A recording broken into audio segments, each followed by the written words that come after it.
Welcome to another Midnight Review presented by Glasshouse Films. I'm the slightly shorter bearded Carson, and with me, as it's God intended, as it should be, in the Star Wars shirt is Adam. What? Yeah. I said what? So Adam, why don't you tell the good people what movie we're watching tonight? We're going to see the second Purge movie called The Purge, Anarchy. Yeah. Right. Yeah. Now, did you ever see the first one? No. I rented it once. Things happened. I wasn't able to watch it. Oh, what lights? So, but what I know about this series, I guess, is that once a day, every year, all crime is legal. Anything. And including murder. Anything, yeah. There are worse things in this world than murder. So, and for some reason, this is like restored the economy. There are no more homeless people. I don't know. Like, it seems that because everybody is able to commit like any crime in that one 12-hour period of time, right? It's like magic. Yeah. It reduces crime or something. Yeah. It's rescued the economy. So, okay. Something. A really interesting premise, actually, especially if they played it off correctly. Unfortunately, we don't know if they played it off correctly in the first one. From what I've heard, the first movie, underwhelming to a lot of people because they didn't realize that it was a kind of a bottle home invasion film. But I thought that it would have been cool to watch. I still want to see it. Yeah. And so the second one is so it seems that in this series of sorts, each Purge film is going to be about something completely different. The first one was a home invasion film in a rich white neighborhood, basically. The second one, it looks to be like kind of a couple of different stories mixing together. It looks like rich people. It looks like Hostel is like a thing with rich people during this 12-hour period. Well, that looks like it's just one scene. I don't know, maybe it's the whole film. But okay, the basic crux that I've gotten from seeing a couple of TV spots is that I'm going to call him the main character. I don't know if he is or not. But the person they tend to show the most in the trailers, it looks like he's going out on this day of the Purge to go get some vigilante justice for somebody and maybe help a couple of people out who are caught in the Purge itself.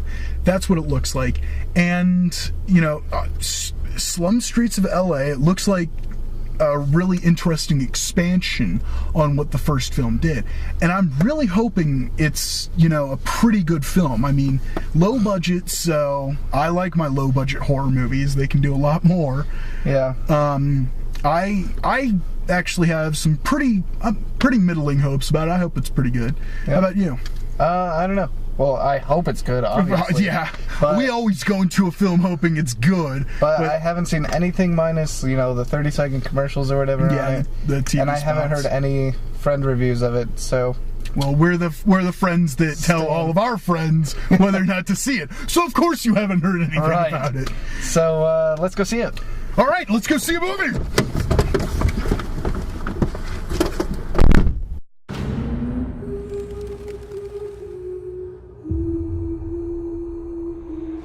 We're stuck outside on Purge night. What are we gonna do? Don't stop. Don't look back. Run for your life.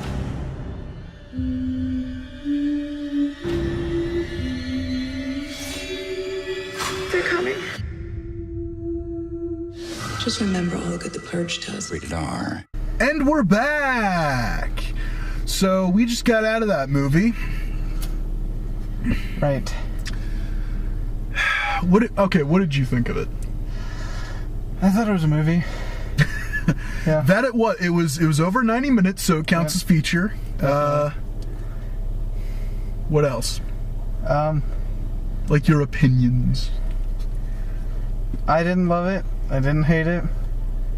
There was barely any story.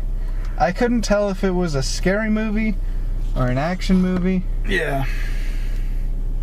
Right? I couldn't tell if it was a scary movie or an action movie or like a drama, or I couldn't tell what the movie was going for. It definitely had a bunch of jumps in there. Not as many as I thought there would be. Right. Like, remember that one scene that you're like, prepare for a jump scare? Oh yeah. The way they did that, that's perfect. Right. Like, that's how you take care of the tension, still make it tense, and you keep the tension without, spoiling it with a booga booga booga. Yeah. They had a lot of build-ups to like, oh man, what's gonna happen? Yeah. And then they were just like, oh, we're just gonna do this. Yeah, that was one of the big things, is there was almost too much build-up in certain places. Right. Like, everything before the Purge started. Mm-hmm. Okay, first off, you could have cut out the vigilante guy's storyline, or his whole build-up. The woman with her daughter and dad, you could have cut that down by half. And then the couple was fine. They didn't spend too much time on them. Yeah. I felt like they had, like, if you put that much time, so basically this movie starts off, it's like 6 hours till the Purge starts or whatever, something like that. And you follow 3 different people's kind of storylines before the Purge begins. You kind of see their prep for it in one way or another. So the first one is, we'll just call him Sergeant. In Sergeant's, he's preparing for revenge. Right. That is so not a spoiler, because you see him. It is very plain to see. Yeah, you see him planning this. Right. Okay. The next 2 people are a mother and daughter, and the mother is just a waitress who's working at a diner joint or whatever. Yeah. Her daughter, stay-at-home daughter, but her daughter, of course, is interested in the revolution against the new founding fathers who start up the Purge. Right. And then the third story is between a married couple who's about ready to go into separation. Right. And see, we speak the least about them with this beginning part because that's all you need. Right. And it's weird. Yeah. Now, here's what I find most interesting. If they had completely cut out Sergeant's beginning, like the first, like you see him at the beginning just hunting around, you're like, what is he hunting for? Yeah. He's not saving people, but he's not killing people. And then he just randomly saves these people. Right. Then when he saves the life of the mother-daughter and the 2 married people, you actually go, what is his motivation? Right. The whole audience would feel like those 4 people. Right. And writing a better story right here. Well, it's just because the entire time everyone's asking this guy, why did you save us? Why are you doing this? Yeah, whereas the audience, we know that, so it's frustrating for us. Right. And that's the best way I can actually encapsulate this film. Frustrating. Does one thing good, it does 2 things not good. That's the whole movie, and there was so much potential here for a better film. But I did like how they didn't play too much into the whole conspiracy thing. Yeah. It was there, but it wasn't too much. Honestly, I didn't think. For this series of sorts, I think it's a little early for something like that. I think we still need to understand more about the Purge and the inner workings of it. Well, they kind of say so. A little bit, but there are still so many questions for the audience. Like, okay, everything that is illegal during 364 days of the year is legal this one night. Okay. Right. Now, some of this I have stolen from other people. I don't mean to plagiarize too much. What about, like, all the genetic testing that's done? Like, people who research into cloning. Okay. Do they do it that one night of the year? Corporate espionage. There were exceptions. Those were maybe those exceptions that we were told were only relatable to this movie. But there was a long list of exceptions that was going through. Yeah, but like at the same time... government officials, level 10 and up are government officials, excluded. yes, and then class 4 weapons and above are a no-no. Or just weapons in general. Okay.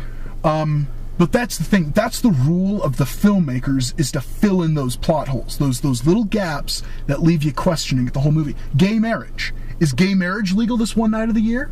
Can you get an abortion in all states this one night of the year? Like little things like that a quick line of dialogue or more into the Purge itself would quickly explain. They said anything.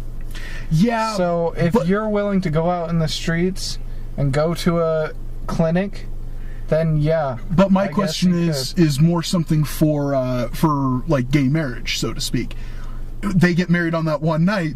How is their union like looked at? It wouldn't continue the rest of the 363 days. But the thing is you just killed another person. Their life doesn't continue for like that time. Well, that's true. But that's the thing. We're arguing about trying to figure this out, and the filmmakers could have figured that out for us. Well, I guess they didn't expect people like us to sit down and talk like this. There it is. There it is with the biggest problem. Is it? It was an action movie of sorts.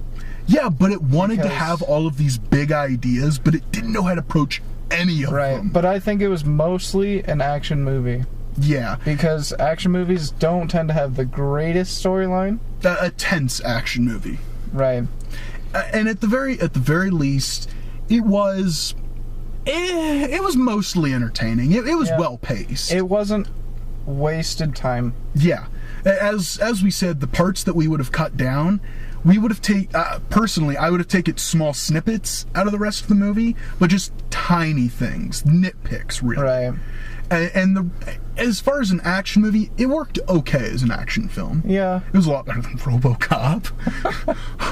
But a lot of things a lot better than RoboCop. But as an action movie, it wasn't bad. I think it works better as an action thriller. Now the performances, across the board, very serviceable. Yeah. I think Sargent was definitely the best because he had the most to work with. Right. Everyone else was kind of just cowering in fear, kind of a thing. Yeah, but I would have liked to have seen... Now, there's a scene where somebody gets it in them to actually start working towards this mutual goal to save each other. In that scene, I would have liked to have seen... I know they couldn't have, but I would have liked to have seen him do that more. Oh, yeah. Yeah, I mean, you know the reason why they couldn't have, but it would have still been nice. Well, okay. We're trying not to go into spoilers. A guy gets shot in the arm. What, is that too much of a spoiler? I think it might be. I don't think so. Okay. A guy gets shot in the arm and is limping for a good 5 minutes of the film. I think he got shot twice. Nope. Okay. Well, I definitely know the other guy got nicked in the leg. And he was fine. Oh, he was fine, but... The other guy gets shot in the arm and limps his way to safety. To be fair, you do lose a lot of blood when you're shot. Yeah, but to be fair, your legs work just fine. Okay. We're going more into nitpicks here. So, the acting, very serviceable. I would have liked to have seen more of the villains that they show in the trailer, the ones with all the masks. I would have liked to have known more about them. See, but I think... they were in there too much. Yeah, they built it up too much for what it ultimately was. Because in the end, they were like... It didn't even matter. Spoiler. Okay. It was... their motives to finding these people, you think the entire time is like, oh, they're just toying with them kind of a thing. Like it's a scary movie. But then it's... mediocre, the reason that they're going after him. Yeah. Mediocre at best. Yeah. Yeah, when you have villains that you plaster everywhere, including commercials, you need to have a motive that is a good motive. Yeah. Otherwise, don't put this face everywhere. And, pardon me. That kind of goes into another problem. Is Okay, we'll go through the other things first. So, acting was all right. The pacing, very well paced. Incredibly well paced. Yeah. The story, for what it was, now if you don't expect it to be a huge, intricate story, it works very well for what it does. And at the end of the day, it's very all right. It is worth seeing at the Dollar Cinema or renting it at the Red Box. It's an easy rental. I highly suggest it as a rental. Yep. Now, the biggest problem though was its message.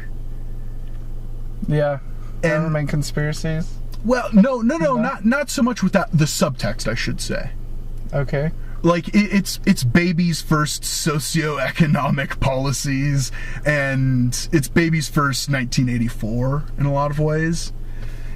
And I have a lot of problems with that because I've seen so many other movies do it so much better, so much easier. If the words Occupy Wall Street and 1%ers versus the 99%, if that had never been introduced into our modern lexicon, I don't think we'd have these movies. Okay. And I think that's the biggest problem. How do you explain stuff like, what was that movie I said before we saw it?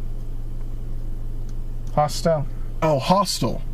No, Hostel is just, it's just violence for violence sake. I don't know. I'd call them not 1%ers per se, but high up on the food chain.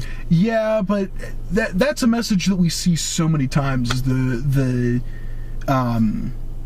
the highest of the high for society and money making. Yeah, they're evil and they have all these hidden urges that are worse than all of ours because they've lived our greatest fantasies, so they need to go darker. Yeah. We've seen that 1 billion times. Yeah.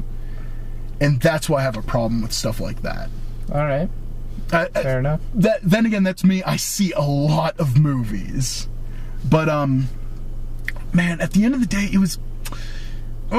it would have been so easy to make this a better film, but what we do have is not bad. As far as I'm concerned, from what I've seen from the first movie, I think if you like the first movie, you'll probably like this a lot better. Final thoughts? I hated the ending. You hated the ending? Basically, and that's all, folks. Okay. Ending. Yeah, if people respond down in the comments, if we get one person that responds down in the comments to this video, we will have a spoiler filled discussion about this film. Okay. Especially the ending. All right. Because I too have a lot of things to say about it. Okay, so final thoughts. There is nothing after the credits. Yep. So that is correct. Don't stick around. But final thoughts about the movie itself. That is the movie itself. Okay. You just thought it was okay? A rental? Yeah, it was a rental. Okay. Yeah, I definitely think it's worth a rental. Yeah, it's... I want... Anybody who watches this video, I want you to sound off below. I want more people to discuss this film with, and I bet you kind of feel the same too. Yeah. We would like to discuss this film with more people. It's one of those movies. Yeah. Well, more people as in, like, we want to discuss it with more spoilers. Yes. Yes. Yes. We want to interact a little bit more than, you know, the people that we got out of the cinema with. Oh, it said all the things the review said it said. Congrats! You know what a review does. The people were clapping. People were clapping. Oh, we had plebs in this film. But I hate people clapping films. Oh, me too. First, that's a story for another time. The first time I experienced people clapping in a cinema, weirdest thing. But anyway, so that has been another Midnight Review presented by Glasshouse Films. Tell us what you think about Definitely tell us what you think down in the comments. We seriously do want to know. And we want to interact with you. We want to know what you think so we can reply and tell you if you're wrong or not. Because we love you. Because we do. We really do. We really, really do love every single one of you beautiful people that watch these videos. You and you, maybe not you, but definitely you. We love you. And that was all of our viewers. And that was all of our viewers. Now, do not forget to like the Facebook page, facebook.com/glasshousefilms. Do not forget to subscribe to the YouTube channel. Or just watch the other videos. But the subscribe button's right there. You just have to click it. Just watch the other videos. And do not forget, follow on Twitter at glasshousefilms. I already forgot. And that's all, folks. And that is all, folks. Stay tuned, everybody.